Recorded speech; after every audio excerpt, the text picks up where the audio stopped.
Good morning students. आज हम करेंगे कोऑर्डिनेट ज्योमेट्री चैप्टर नंबर 6 मैंने स्काइप कर दिया है क्योंकि हम उसको जब स्कूल लगेगी तब करेंगे। थोड़ा टफ चैप्टर है इसलिए, ठीक है। तो कोऑर्डिनेट ज्योमेट्री में पहले अपन बेसिक बात करते हैं, ठीक है। तो अपने पास क्या है, एक कार्टेशियन कोऑर्डिनेट सिस्टम है। कार्टेशियन कोऑर्डिनेट सिस्टम का मतलब पता है कि दो लाइनें, एक हॉरिजॉन्टल लाइन और एक वर्टिकल लाइन, दोनों लाइनें एक दूसरे को ओ पॉइंट पे क्या करती हैं, इंटरसेक्ट करती है। क्या करती हैं? ओ पॉइंट पे इंटरसेक्ट। और इसके कोऑर्डिनेट क्या होते हैं? 0 0। और इस ओ पॉइंट को क्या बोला जाता है? ओरिजिन। क्या बोला जाता है? ओरिजिन, ठीक है। तो जो हॉरिजॉन्टल लाइन है वो किसको रिप्रेजेंट करती है? एक्स एक्सिस को। और जो वर्टिकल लाइन है वो किसको रिप्रेजेंट करती है? वाई एक्सिस को। दोनों लाइनें जिस पॉइंट पे इंटरसेक्ट करती हैं वो पॉइंट क्या कहलाता है? ओरिजिन कहलाता है।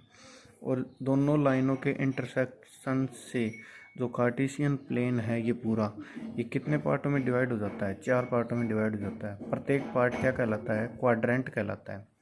तो ये जो फर्स्ट क्वाड्रेंट है, ये सेकंड क्वाड्रेंट है, ये थर्ड क्वाड्रेंट है और ये फोर्थ क्वाड्रेंट है। अब क्वाड्रेंट में अपन बात करते हैं क्या क्या। तो जो फर्स्ट क्वाड्रेंट होता है उसमें एक्स और वाई दोनों वैल्यू क्या होती हैं? पॉजिटिव होती हैं। मतलब एक्स भी पॉजिटिव और वाई भी पॉजिटिव, क्योंकि फर्स्ट क्वाड्रेंट में ये वैल्यू आएगी तो ये वैल्यू आएगी, तो ये लाइन देखी जाएगी। तो ये कौन सा है? Plus X axis. और ये कौन सा है? Plus Y axis. तो दोनों वैल्यू क्या हो गई है? पॉजिटिव। सेकंड क्वाड्रेंट में क्या कहते हैं, ये वैल्यू एक्स एक्सिस के लिए, तो एक्स एक्सिस ये कौन सी डायरेक्शन में है? नेगेटिव डायरेक्शन में है। और ये वाई कौन सी डायरेक्शन में है? पॉजिटिव में। तो सेकंड क्वाड्रेंट में जो वैल्यू आएंगी वो किस टाइप से आएंगी? माइनस और प्लस। मतलब एक्स की वैल्यू नेगेटिव आएगी और वाई की वैल्यू क्या आएगी? Negative, positive. थर्ड क्वाड्रेंट की बात करते हैं सेम। तो एक्स भी नेगेटिव, वाई भी नेगेटिव, तो दोनों वैल्यू क्या आएंगी? नेगेटिव। मतलब एक्स नेगेटिव और वाई नेगेटिव। फोर्थ क्वाड्रेंट में एक्स है वो पॉजिटिव और वाई है वो नेगेटिव, ठीक है। इस टाइप से अपन इस ओरिजिन के इधर, मतलब जो एक्स एक्सिस है, एक्स एक्सिस की पॉजिटिव डायरेक्शन को प्लस एक्स एक्सिस बोलते हैं और वाई एक्सिस की पॉजिटिव डायरेक्शन को, अप वाली डायरेक्शन को क्या बोलते हैं? Y axis positive. इसको अपन माइनस एक्स एक्सिस भी बोलते हैं या फिर एक्स डैश भी रिप्रेजेंट करते हैं। इसको अपन माइनस वाई एक्सिस या फिर वाई डैश से रिप्रेजेंट करते हैं। तो इतनी सारी चीज़ें अपन ने कर चुके हैं। अब कोई तुम्हें ये कहे कि भाई -3 और 4 कौन से क्वाड्रेंट में आएगा? -3 और 4 कौन से क्वाड्रेंट में? तो देखो, तुम पहली वैल्यू क्या है? नेगेटिव, और दूसरी क्या है? पॉजिटिव। तो इनमें से चारों क्वाड्रेंट में से कहाँ रिप्रेजेंट हो रहा है? -3 4 यहाँ रिप्रेजेंट हो रहा है। मतलब एक्स पे अपन -3 तक डिस्टेंस कवर करेंगे और उसकी डायरेक्शन में वाई 4 कहाँ है वो पॉइंट फिक्स कर देंगे। जैसे मान लो -3 अपना समथिंग यहाँ आ रहा है और इसकी डायरेक्शन में 4 कहाँ है? यहाँ है मान लिया। तो ये जो पॉइंट होगा वो किसको रिप्रेजेंट करेगा? -3 और 4 को रिप्रेजेंट करेगा, ठीक है। इस टाइप से करना, ठीक है। तो ये नॉर्मल बातें हो गई। अब देखो, जब एक्स और वाई जब दोनों की बात करेगा कभी भी, तो उस चीज़ को अपन किस से रिप्रेजेंट करेंगे? कोऑर्डिनेट से रिप्रेजेंट करेंगे। कोऑर्डिनेट वर्ड इंपॉर्टेंट है भाई, एक एक वर्ड इंपॉर्टेंट है। और ओनली अगर एक्स एक्सिस बोलेगा तो उसको एक्स कोऑर्डिनेट भी बोला जा सकता है, या फिर उसका सेकंड नाम क्या है अपने पास? अब्सिसा, ठीक है। वाई एक्सिस होगा उसको किससे रिप्रेजेंट किया जाएगा? वाई कोऑर्डिनेट, या फिर उसका सेकंड नाम क्या है? ऑर्डिनेट। ये ऑर्डिनेट है, ये कोऑर्डिनेट है, दोनों का नाम में डिफरेंस है, ठीक है। तो ये नॉर्मल बातें होगी। अब अपने को इस क्लास में क्या करना है, 10th क्लास में? तो सबसे पहले 10th क्लास में टॉपिक है distance between 2 points in a plane. कि ये एक प्लेन है और एक प्लेन में दो पॉइंटों के बीच की डिस्टेंस, मान लिया एक पॉइंट यहाँ है, एक पॉइंट यहाँ है, कहीं भी हो सकता है, यहाँ है, यहाँ है, यहाँ है, यहाँ है, यहाँ है, यहाँ। तो उन दो पॉइंटों के बीच की डिस्टेंस कैसे फाइंड करते हैं? इसके लिए फॉर्मूला है अपने पास। तो मान लिया लेट पी, जिसके कोऑर्डिनेट का मतलब दोनों वैल्यू बता रहा हूँ मैं, एक्स और वाई की। लेट पी जिसके कोऑर्डिनेट क्या दे रखे हैं? एक्स और x1 y1, एंड क्यू जिसके कोऑर्डिनेट क्या दे रखे हैं? x2 y2 are 2 points. x1 y1 और x2 y2 दो पॉइंट्स हैं, तो उनके बीच की डिस्टेंस को किससे रिप्रेजेंट करेंगे अपन? पी क्यू से। मान लिया कभी कभी ये आर हो जाए, ये एस हो जाए, तो इसको किससे रिप्रेजेंट करेंगे? आर एस से। तो डिस्टेंस पी क्यू क्या हो गई है? x2 माइनस x1 का whole square, y2 minus y1 का होल स्क्वायर और पूरे का स्क्वायर रूट। इसको सोल्व करेंगे और दो पॉइंटों के बीच की डिस्टेंस फाइंड हो जाएगी। क्वेश्चन करेंगे अपन, ठीक है। अब तुम्हें ये कह दे कि इसी पे 2-3 कॉन्सेप्ट हो रहे हैं। Distance of a point P, इसके कोऑर्डिनेट क्या दे दिए अब की बार अपने को? X Y, from the origin.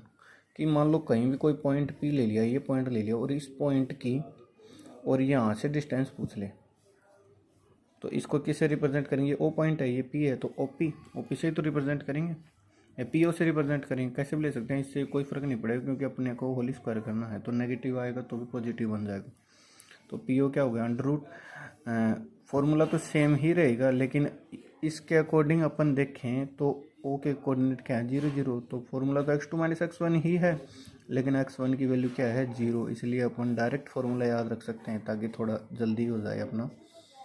तो फार्मूला डायरेक्ट क्या हो जाएगा, किसी भी पॉइंट की ओरिजिन से डिस्टेंस फाइंड करने का x² + y² का अंडर रूट। ठीक, अब एक छोटी सी बात हो रहा है कि अगर कभी भी तुम्हें x एक्सिस कहे तो x एक्सिस का मतलब है वहाँ पे y कोऑर्डिनेट है या फिर वहाँ पे ऑर्डिनेट है, उसकी वैल्यू क्या होगी, 0 हो जाएगी। ठीक है ना, क्या हो जाएगी, 0 हो जाएगी। मतलब उस पॉइंट के कोऑर्डिनेट क्या होंगे, x और 0, क्योंकि y तो वहाँ 0 हो ही गया और x की जो दे रखी है वो हो जाएगी।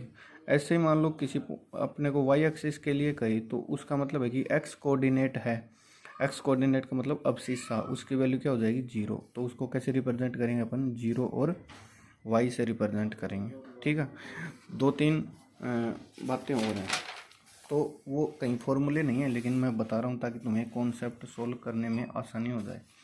तो वो ये दे रखी है कि मान लो अपने को कभी ऐसी बात करता है, मिड पॉइंट की बात करता है, किसकी बात करता है, मिड पॉइंट या फिर इक्वल डिस्टेंस या फिर इक्वी डिस्टेंस, ऐसी कोई बात आ जाएगी। तो ऐसी बात आने का मतलब क्या है, देखो मैं एक्सप्लेन करता हूँ कि मान लिया लेट पॉइंट P जिसके कोऑर्डिनेट दे दिए अपने को x और y, let point P x y is equi distance from point Q जिसके कोऑर्डिनेट दे रखे हैं x1 y1 एंड R जिसके कोऑर्डिनेट क्या दे रखे हैं x2 y2। देन तब क्या करना है, अब समझो कि P कोई पॉइंट है, ये पॉइंट P है जिसके कोऑर्डिनेट क्या दे रखे हैं x y, और ये पॉइंट और दो पॉइंटों, एक पॉइंट Q और एक पॉइंट R, इन दोनों पॉइंटों से इक्वल डिस्टेंस पे, इक्वल डिस्टेंस का मतलब है कि मान लिया इधर कोई पॉइंट है क्या Q जिसके कोऑर्डिनेट क्या दे रखे हैं x1 और y1, और इधर कोई पॉइंट है क्या R जिसके कोऑर्डिनेट क्या दे रखे हैं x2 और y2। तो P पॉइंट इन दोनों से इक्वल डिस्टेंस, मतलब ये डिस्टेंस और ये डिस्टेंस दोनों क्या हैं, सेम है। अब देखो अगर ये डिस्टेंस और ये डिस्टेंस सेम है तो अपन ये रिप्रेजेंट कर सकते हैं या नहीं कर सकते कि PQ = PR, कर सकते हैं ना, कर सकते हैं या नहीं कर सकते हैं ना। तो PQ = PR करेंगे तो PQ का फॉर्मूला सेम पीछे वाला फॉर्मूला, इसमें से इसको माइनस फिर और इसमें से इसको माइनस, यही करेंगे पीछे अभी तो बताया था डिस्टेंस फार्मूला। तो क्या हो जाएगा अपने पास x - x1 का whole square plus y - y1 का होल स्क्वायर और इसका अंडर रूट, और इधर क्या हो जाएगा जब इसको रिप्रेजेंट करेंगे तो x - x2 का whole square plus y - y2 का होल स्क्वायर और इसका अंडर रूट। अब बोथ साइड स्क्वायर रूट है तो अपन बोथ साइड क्या कर देंगे, स्क्वायर ले लेंगे। बोथ साइड जैसे ही स्क्वायर लिया मैंने तो क्या आया अपने पास x - x1 का whole square plus y - y1 का whole square equal to x - x2 का होल स्क्वायर और प्लस y - y2 का होल स्क्वायर। तो ये फॉर्मूला कब हो गया, जब कोई एक पॉइंट किन्हीं दो फिक्स पॉइंटों से इक्वल डिस्टेंस पे होता है तब। मैंने ये क्यों बताया है, मेरा बताने का मकसद ये नहीं था, ये तो अपन वैसे भी फाइंड कर लेते हैं। मेरा मकसद ये था कि जब ऐसी कंडीशन आती है ना तो तुम्हें डायरेक्ट ही ये रिप्रेजेंट करके PQ = PR, यही तो होगा इसके अकॉर्डिंग। तो इसमें भी अंडर रूट है और इसमें भी अंडर रूट कब हटेगा, जब मैं दोनों का क्या कर दूंगा, स्क्वायर कर दूंगा। तो ऐसे बताने के लिए मैंने ये एक्सप्लेन किया, ये याद रखना है। ठीक है, एक छोटा सा पॉइंट, एक बात हो रही है कि मान लिया अपने पास 3 पॉइंट्स जैसे मान लो A जिसके कोऑर्डिनेट x1 y1, B जिसके कोऑर्डिनेट x2 y2 और C जिसके कोऑर्डिनेट x3 y3, 3 पॉइंट है। और तुमसे ये पूछे कि ये 3 पॉइंट है वो कोलिनर है या नॉन कोलिनर है, कोलिनर या फिर नॉन कोलिनर। अब कोलिनर नॉन कोलिनर क्या होता है? कोलिनर का मतलब होता है कि जो ये तीनों पॉइंट है वो एक लाइन को रिप्रेजेंट कर रहे हैं या नहीं कर रहे। कोलिनर का मतलब होता है कि तीनों पॉइंट एक लाइन को रिप्रेजेंट कर रहे हैं या नहीं कर रहे। तो मान लिया ये पॉइंट ए है जिसके कोऑर्डिनेट x1 y1, ये पॉइंट बी है जिसके कोऑर्डिनेट x2 y2, और ये पॉइंट सी है जिसके कोऑर्डिनेट x3 y3। ये पॉइंट कोलिनर कब होंगे?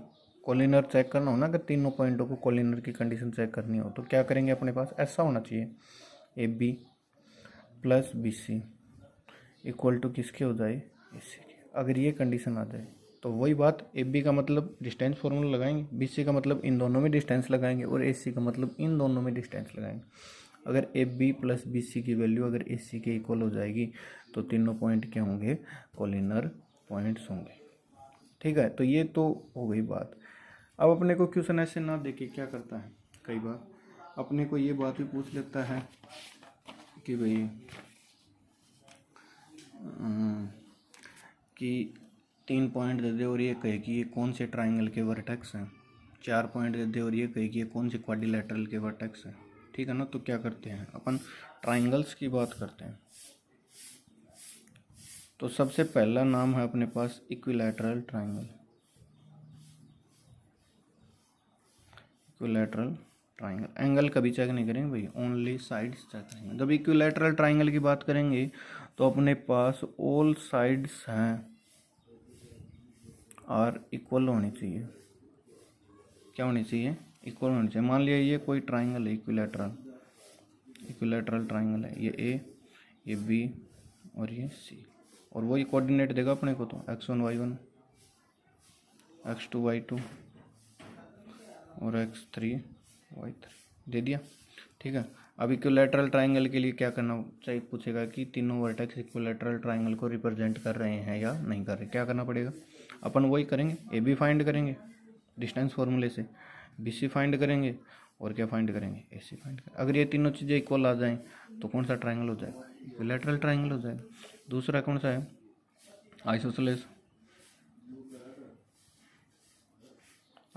तो आइसोसेलेस में same, any two sides are equal, any two sides are equal. तो इस कंडीशन में क्या करना है, अपने को कोई दो साइडें को क्या रिप्रेजेंट करना पड़ेगा, इक्वल करना पड़ेगा। जैसे मान लिया ये पॉइंट ए है जिसके कोऑर्डिनेट क्या है x1 y1, ये बी है जिसके कोऑर्डिनेट क्या है x2 y2, और ये सी है जिसके कोऑर्डिनेट क्या है x3 y3। तो एक आइसोसेलेस ट्राइंगल के अकॉर्डिंग क्या होना चाहिए अपने पास, A B equal to B A C हो जाए, या A B equal to B C हो जाए, या A C equal to B C हो जाए, इस टाइप से। अगर इनमें से कोई भी एक कंडीशन है तो वो क्या हो जाएगा, आइसोसेलेस ट्राइंगल को रिप्रेजेंट करेगा। किसको रिप्रेजेंट करेगा, आइसोसेलेस ट्राइंगल। अच्छा, नेक्स्ट है अपने पास स्केलन या राइट ट्राइंगल। अब या क्यों लगाया है मैंने यहाँ पे, और क्यों लगाया है, ऐसा नहीं है कि जो स्केलन है वो राइट ट्राइंगल है ना।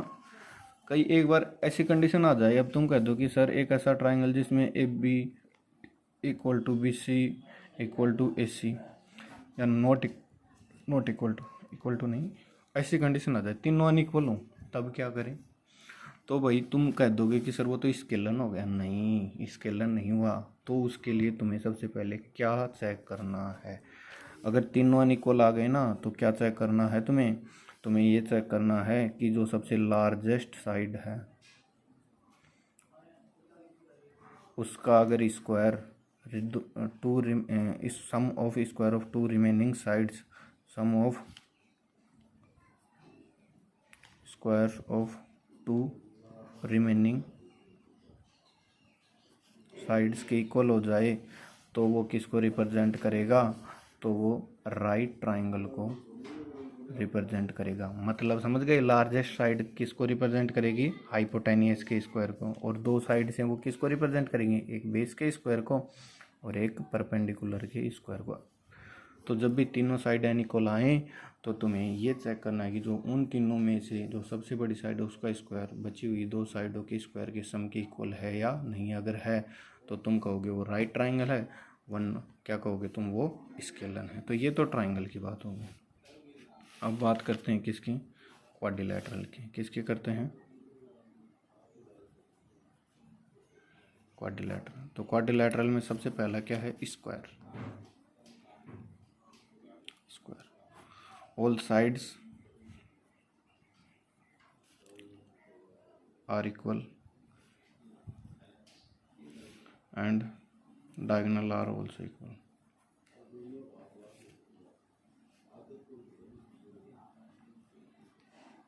मतलब इसके अंदर जैसे मान लो ये मान लिया कोई स्क्वायर है अपने पास,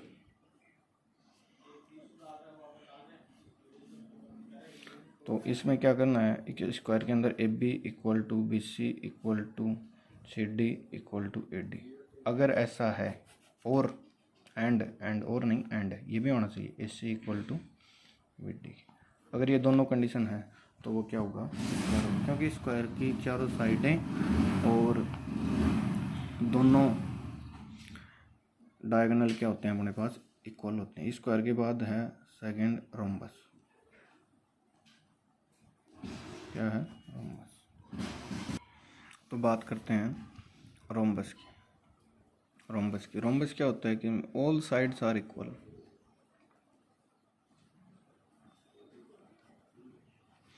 एंड डायगोनल आर अनइक्वल। मतलब साइडें तो इक्वल होंगी लेकिन डायगोनल अनइक्वल होंगे। तो इसी डायग्राम के अकॉर्डिंग ऐसा होना चाहिए, A B equal to B C equal to C D equal to A D and A C not equal to B D. तो किसको रिप्रेजेंट करेगा वो, रोम्बस को। फिर रेक्टेंगल। रेक्टेंगल क्या होता है, opposite sides equal are equal, diagonal are equal.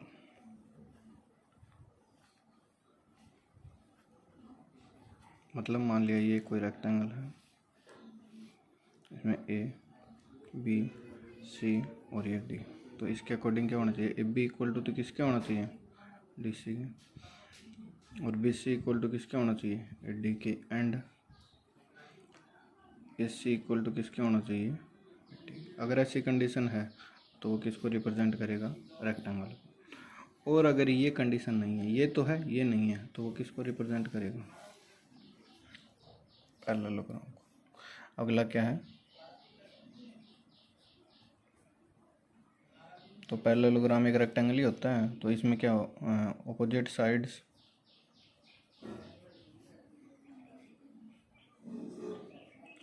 Are equal, diagonal are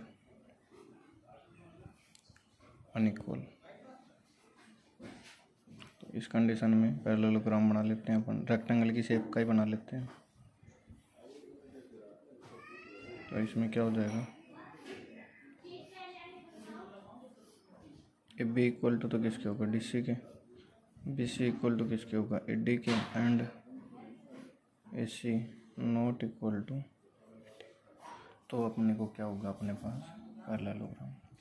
अब कई बार ऐसे आ जाता है कि जी ना तो चारों साइड इक्वल है ना ऑपोजिट इक्वल है, तो फिर वो किसी भी क्वाड्रिलेटरल को रिप्रेजेंट नहीं करेगा, ठीक है ना।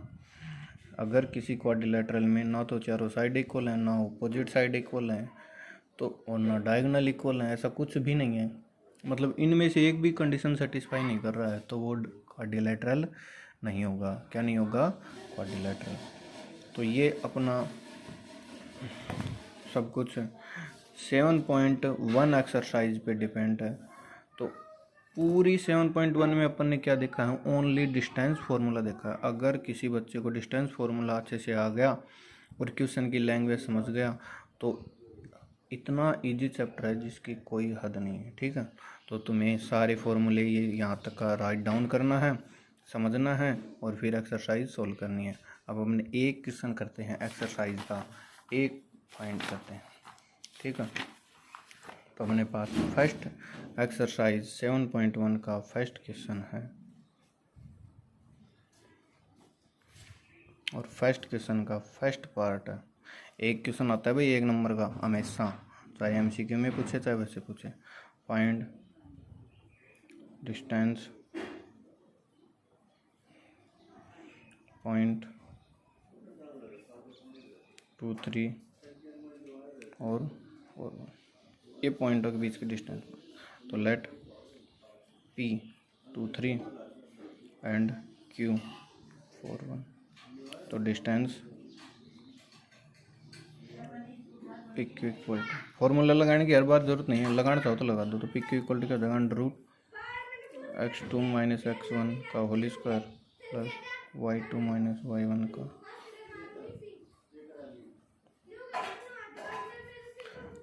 x1 y1 x2 y2 x1 y1 x2 y2। तो x1 y1 को और ये x2 y2 को रिप्रेजेंट, फॉर्मूले के अकॉर्डिंग x2 - x1 4 - 2 प्लस 1 - 3 का होल स्क्वायर। तो 4 में से 2 गया तो क्या बचा 2 और इसका होल स्क्वायर, प्लस 1 में से 3 गया तो क्या बचा -2 और इसका होल स्क्वायर। तो 2 का स्क्वायर कितना 4 और ये -2 का स्क्वायर भी 4, कितना हो गया 8। तो या तो तुम √8 तक छोड़ सकते हो या फिर क्या करोगे इसके स्क्वायर रूट फाइंड करोगे तो क्या जाएगा 2√2।